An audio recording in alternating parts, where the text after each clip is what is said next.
So a couple of my dancers found matching dresses on clearance that really want to be mid-century gowns. This will be just quite fantastic. It just needs, first of all, some puffed sleeves and then a bertha of some sort. Let's see what we could put together. I'd hoped to find something pink and blue, but nothing was quite working out.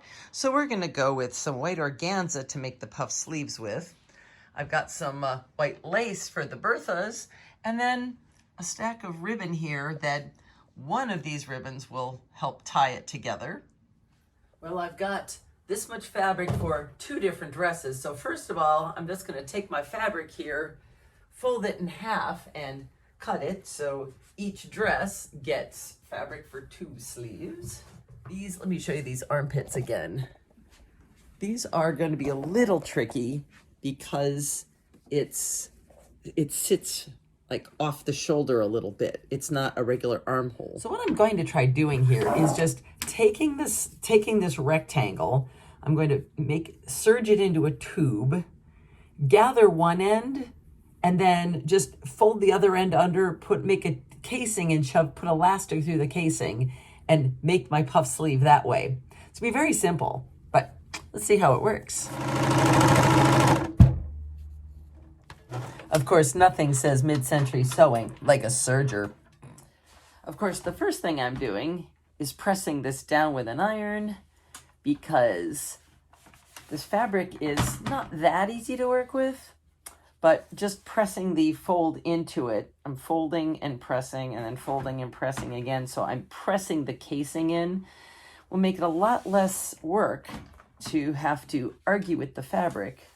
Remember to leave a space before and after when sewing around the casing to leave a hole for sticking the elastic in. So yeah, I have just a drawer full of elastic here. I'm sure I'll find something the right size. Have to decide how narrow or wide I want to go. So I have elastic, I have safety pin, and I have sleeve. So here's the ritual. Shove it in. I'm going to be pulling the elastic all the way, working it all the way around the sleeve. Just push and hold and tug, push and tug and push and tug. And we're going to work the elastic for the sleeve, for the bottom of the arm, all the way around. Now we get to sew the ends of the elastic together and then gather the other side. Gather threads are now put in. So now I get to do the thing where I just grab a thread and pull to create the gathers. Just pull and pull the one way, pull the other way. So if you only take one, you have 2 threads from gathering the bobbin thread and the top thread. You only want to grab one of those 2.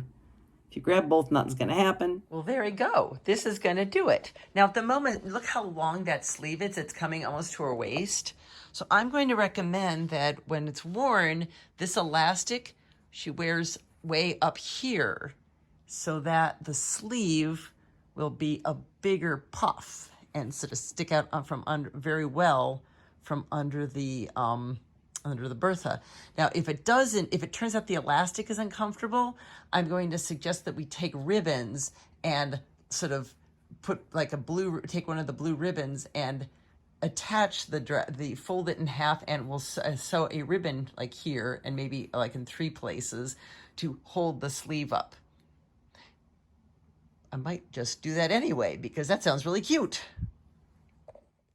A lot of hand sewing later, and we now have sleeves on both of them. I put the pink one on the mannequin this time for a change, but the sleeves, I decided I really like that, so I have them gathered up on both front and back with some ribbons, which will help hold the elastic in place. So what I've got for the bertha is I have I don't really want to cover too much of all this beautiful embroidery, so I've got this fairly see-through lace that I'm going to put on the edge.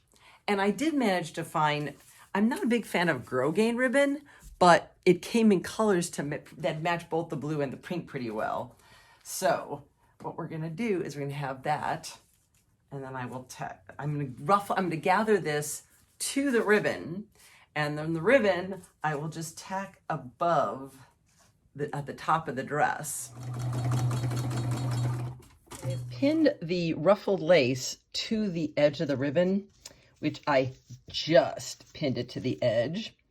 So this is going to be some very slow and tricky sewing. Now I have the ribbon sewn to the ruffle, and I just have to tack it down on the top of the dress. And then start over with the blue one. So it's a bit tedious, but just sewing it down by hand, I am just going along the top edge of the dress and stitching down through just the edge, the bottom edge of the ribbon. And just up and down along this edge. And there we have it. It now looks like a mid-century ball gown. At least I think this will do nicely. Now I get to deliver them. Take a look. Ooh. Oh my gosh. Oh, this lace is adorable. Oh my gosh. And they're big. Ah. I don't understand your genius. That's why I'm making videos, because it's not genius. This was very easy. So, yes. But take a look, peek under the lace, and you can see the sleeves. Oh my God, here it is. I love a sleeve. It's beautiful, and then Katie's gonna have like a match, and we're gonna look so cute together. You are. Ooh. Look at that. Puffy, puffy, puffy. And you've got a bag of ribbon here with those are all the other ribbons. I bought like 3 different ribbons to try to match the blue color for making like headpieces with. And I've talked with Ava about looking at for headpieces. That was my plan, like, last week. I was like, 4 hours, 1 day, 20. All right, go stand together. All right, say hi to your loving audiences out there.